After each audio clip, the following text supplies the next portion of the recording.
Hey, what's going on YouTube? This your boy Yosh with Yosh Designs, bringing you another video of my Canon T2I. Now I promised you guys that I was gonna do another video. I'm basically going over the settings of my camera, looking over the all the settings and all that kind of good stuff with the camera, going over all the buttons and all that kind of sort of good deal and good stuff. So anyway, let's get to it. So the first thing that I'm gonna be showing you is how to put a lens on. Since the camera looks a little naked right now, I figure we'll go ahead and slap the lens on there. Sorry for moving my tripod around. Okay, so EOS Rebel T2I Canon DSLR camera. Here we go. This is the body, and I got my little straps on there. Yay, straps! Yay for straps! No, I'm just kidding. Anyway, just ignore that.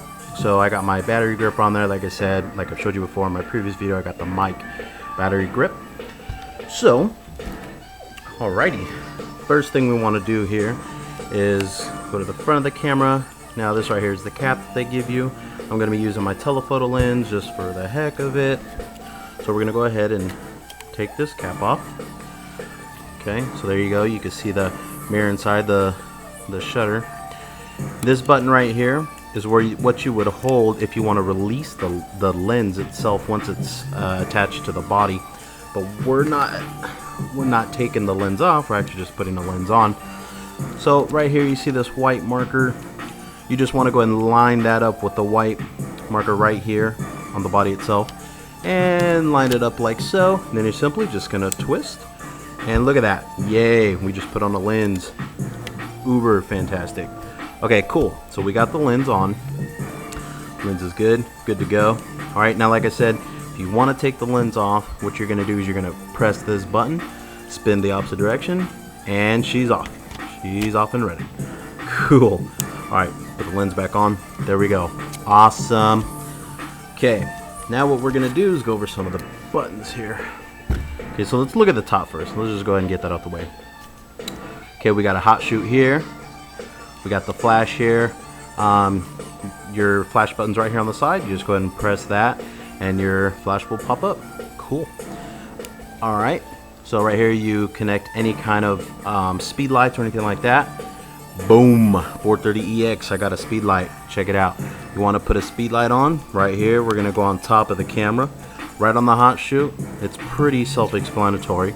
It's square here. Obviously, don't use the part that's not square. So put the part that's square first. Okay, slide that on. All right, did you see that? Slides on right in there. Push it in there nice and firm. Has this little lock piece right here on the speed light. Lock it in. Yeah. Now we got our speed light connected to our camera. Cool. All right, next thing here, we got our menu button. We got our display button. We have our record button. And I'm not 100% sure. This is terrible. I should have looked this up, but this right here I just know is to kind of change the vision of the viewfinder. That way when you look in there, if you're wearing glasses or something like that, it kind of changes, you know, the view of it so that you can see it clearer. So anyway, just mess with it. Everybody's got different eyes and vision and that whole kind of sort of thing. Luckily, I don't wear glasses, so I just kind of turn it all the way to the negative. I just turn it all the way up and look through it, and awesome. Okay, so we got over here, we have your mode dial. Now I always shoot in manual, so I have it in manual right now. And then you have automatic depth of field, you have aperture value, you have your exposure or whatnot, I believe. I'm not 100% sure on that. I really never use that TV mode. You have your program mode, and you have your automatic modes and your no flash, portrait, and all the different seed modes, sports photography, macro mode, and video, and all that kind of jazz. But manual 24/7 is where I keep it.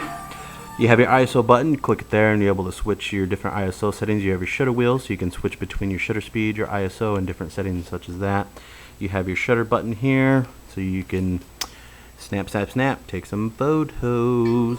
Okay, then over here you have you got your zoom in and your zoom out, so when you're displaying when you're displaying back your pictures, you can look at that.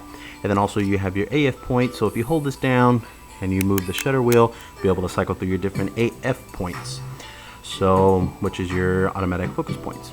You have your aperture value, or your f-stop, so you can press this down, change the shutter wheel, and you'll go through your different f-stops for your aperture. Cool. Then you have your menu button, your Q button, so that when you turn this on, I'll show you right now, you turn it on, right? You can cycle through all the different little menus here when you hit the Q button. When you don't hit the Q button, your shutter wheel, see there, go through your shutter speed, hold this down, that's your aperture, your f-stop, okay? ISO, you can also use the shutter wheel for that, go through all your different ISOs up to 6400, down to auto, down to 100, all that cool stuff. Press the ISO button again, you're good to go. All right, now you have your all your different shooting modes. So you have your single shooting mode, your continuous shooting, if you want to take multiple pictures, and you have your timer modes.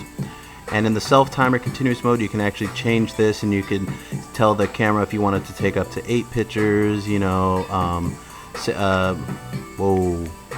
up to however many photos that you actually want. So you can change that, and you can go all the way up to 10 pictures. So I don't really use this, but some of you that may like this feature, you may want to use it. I always do continuous shooting for sports and stuff like that, or single shooting. Next thing that you can do is go to your AI focus and switch to one shot, AI focus, and AI servo.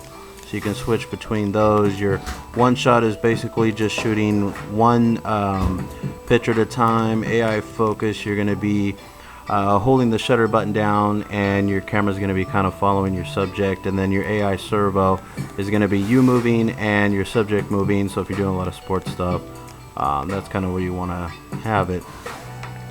So you have your let me get out of that. So you have your your picture styles. I have a user default picture style set up and whatnot. All your different little standard faithful portrait, whatever. I keep mine there. White balances, nothing too fancy, nothing different there. Normally when I'm shooting in here in my studio, I keep it at cloudy. It does pretty nice, but the majority of the time I'll just do a custom white balance, and we can continue to talk about that later. Like I said, this is the first part of the review. Okay, next thing we have our auto lighting optimizer. Now this kind of helps with shadows and stuff like that. I don't know 100% a lot on what this exactly does, but I just heard it's something with the shadows to help in the darker areas. It brightens it up a little bit and whatnot, so keep a little bit of detail. I never really keep it on, so I'm not too worried about that.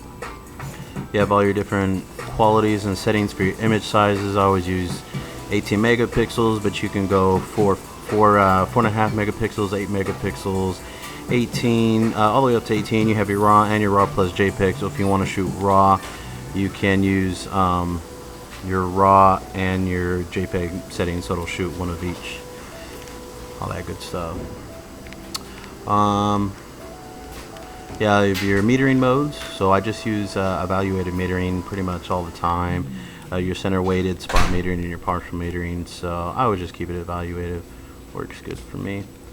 And then if you go into your menu here, you have a lot of different things like the auto power off, your auto rotate, the formattings, screen colors and stuff. But mainly for the camera settings, you have your quality, you know, image review, pretty self-explanatory stuff here. Red eye function, your flash controls, your exposure compensation.